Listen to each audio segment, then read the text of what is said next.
meron akong bibigay sa inyong tip. 15 best food para po makatulong ng gusto sa mga mataas ang sugar.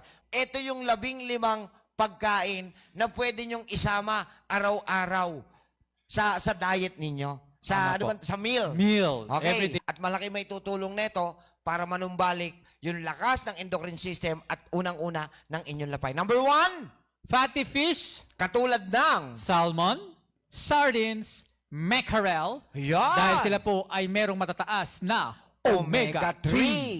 Number 1 is fatty fish. Number 2, Leafy and green vegetables. Kagaya ng spinach and okra. Okay. So, pwede kayong kumuha ng spinach. Nakakatulong po yan para pababain ang sugar level o glucose. Next. andyan din po ang cinnamon. Ayan.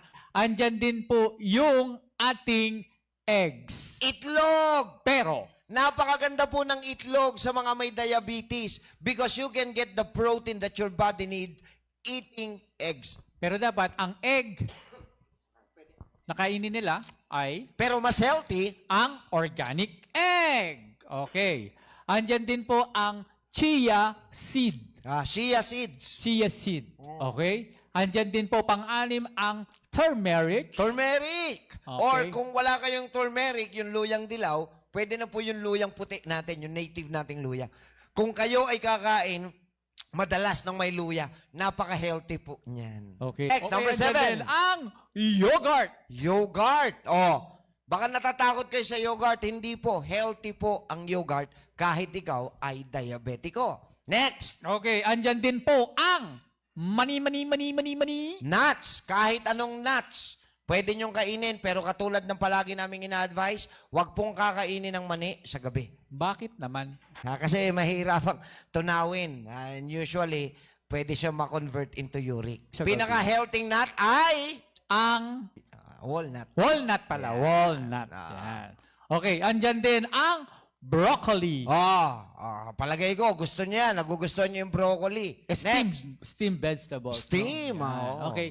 Extra BCO, extra virgin coco oil. O kaya, Yan. O kaya virgin olive oil. olive oil. Virgin olive oil. So, kung gusto niyo talaga magprito at hindi maiwasan, malaki may tutulong ng extra virgin coco oil at saka virgin olive oil.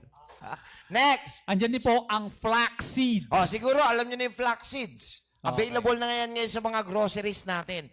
Pwede po lahat ng food niyo, lagyan niyo ng flax seeds. Next. Okay. Apple Cider vinegar. Ayan. Alam nyo, malaki may tutulong ng apple cider vinegar. Kung mataas na pataas ang sugar nyo. Next! Talaga.